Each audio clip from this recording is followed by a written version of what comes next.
Welcome back to the channel, guys, and thanks for tuning in. This trip is to New Mexico.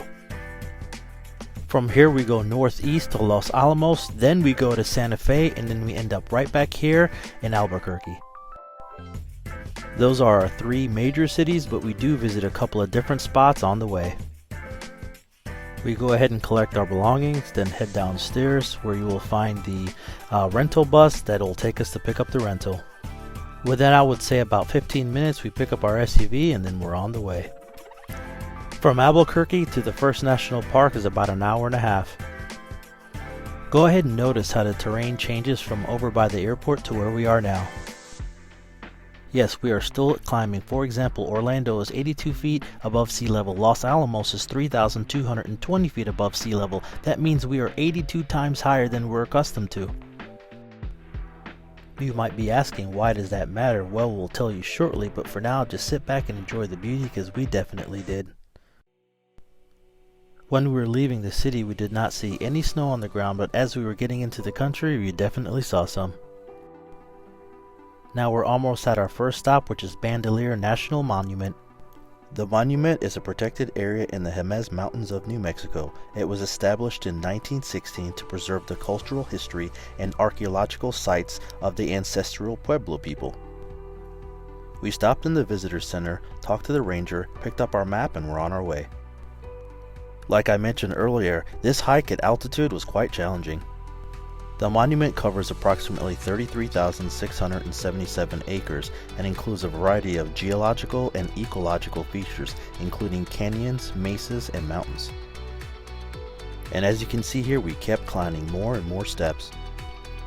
The area is home to a diverse array of plant and animal life. What you'll find here is pinyon pine, juniper pine, pinyon forest, as well as mule deer, elk, and bighorn sheep. I was able to capture this big boy on film as we were reaching the end of our hike. We were here for about 3 hours. I had a lot of fun, so I had to get myself a souvenir. We hop on the road and head down elevation just for about an hour ride to our next stop. We're on the 502 East heading towards Santa Fe. We're almost at our next stop, which is Camel Rock. It is a popular landmark in New Mexico and is often featured in photographs and postcards of this area. It's on our way to Santa Fe, so we stopped by to check it out. Just a short ride later, we've made our way to Santa Fe. We are driving through the city until we make our way to the square. The square is also known as the Plaza and has been a central gathering place in Santa Fe since the city was founded in 1610. We're showing you a couple of shots here, but we're going to be back to talk about more later. The Santa Fe History Museum is a museum in Santa Fe, New Mexico that is dedicated to the preserving and interpretation of the history of Santa Fe and the surrounding region. The museum has a large collection of artifacts and documents related to the history of Santa Fe, including photographs, paintings, maps, and documents. This museum also hosts a variety of educational programs and events, including lectures, workshops, and guided tours. The museum exhibits focus on the history of Santa Fe, as well as the surrounding areas, including the indigenous people who lived in the region, the arrival of Spanish colonizers in the 1600s, and the city's development as a cultural and economic center.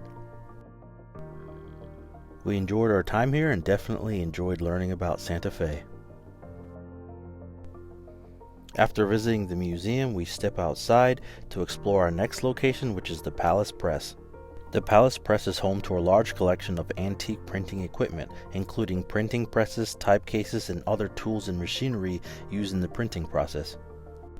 The press offers educational programs and events, including demonstrations of antique printing equipment, as well as workshops, printing techniques, and guided tours of the exhibits. Like I mentioned earlier, we're going to come back out to explore the Santa Fe Square. The square is a National Historic Landmark and is listed in the National Register of Historic Places. As you can imagine, walking through the plaza, there's lots of places to shop as well as dine. We walked through two strip malls, one place that had a lot of dining and another place that had a lot of shopping. This strip mall had a lot of high-end shopping as well as a lounge and restaurant on the second floor. We picked up some souvenirs and headed back to the car to drive over to our next location. We are now at the Santa Fe Rail Yard. The rail yard is an important transportation hub for the city as well as the surrounding region, and is a popular destination for tourists and locals. Do they have a local brewery? Yes they do, so you know we had to stop in. I had a 7% alcohol apple cider beer and it was pretty good. Alright, this next stop is one of the most interesting, if not the most weird places I've ever visited. It's a mashup museum art gallery called Meow Wolf. Meow Wolf was founded in 2008 by a group of artists and musicians in Santa Fe. The exhibitions are known for their immersive and interactive nature and often involve elements of storytelling, music, and other forms of entertainment.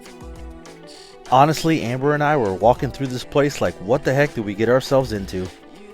We found out that the place had received widespread acclaim for its innovative approach of art and entertainment, and has also been featured in numerous publications including the New York Times, Washington Post, and even Forbes.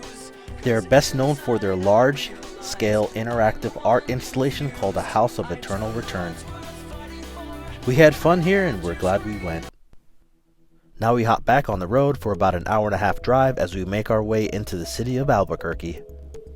Next stop is the New Mexico Steam Locomotive and Railroad Historical Society. This is a non-profit organization dedicated to the preservation and the history of railroads and steam locomotives in New Mexico. Just to give you an idea of how massive this locomotive is that we're looking at, it weighed 500,000 tons. This society features a collection of locomotives, passenger cars, freight cars, and other railroad equipment. We leave there and we head to Albuquerque Biological Park and Zoo. We make our way into the zoo and stop at the first exhibit, which has this turtle, which I swear was dead, but they said it was alive. It didn't move one single bit. Hi. This vulture was literally as big as the trainer was. Next we went over to the catwalk that featured these lions, as well as this bobcat that was in a cage by itself, and a super rare cat which I've never seen before, the snow leopard. We checked out these hippos and then we took off. This place seemed like it was in the middle of nowhere, but it's the National Museum of Nuclear Science and History. This museum was founded in 1969 and it's the nation's only congressionally chartered museum in its field. The museum's collection includes more than 12,000 artifacts including historical documents, photographs, and equipment used in nuclear research and development. There are indoor as well as outdoor exhibits. There is an Air Force base nearby and they were doing some flyover training. This museum is unlike any that we have visited and we actually had a really good time. Located almost right next to the zoo is our next stop, which is the Albuquerque Aquarium. Next, I wanted to focus on one of my favorite animals, which is the North American river otter. These creatures are related to the beaver, North American mink, and North American marten. When we were there, they were getting fed as well as showing us some cool tricks. We left the zoo and we headed to a place called Old Town in Albuquerque. Here you will see and find a lot of locally operated stores as well as restaurants. They also have a square similar to that one in Santa Fe. Our last stop was the New Mexico Museum of Natural History. This museum was founded in 1986 and is operated by New Mexico Department of Cultural Affairs. This museum is home to a variety of exhibits that showcase the natural history of New Mexico and the Southwest. Topics include geology, paleontology, biology, and archaeology. I would say that we were at this museum for about 2 hours. There's also an IMAX that has a bunch of different topics that you could watch if you're interested in. I would say what made this museum the most fun is the amount of interactive exhibits they had, because they definitely had a lot. If you made it to the end of this video, of course I appreciate it. Don't forget, like, comment, and subscribe. See ya!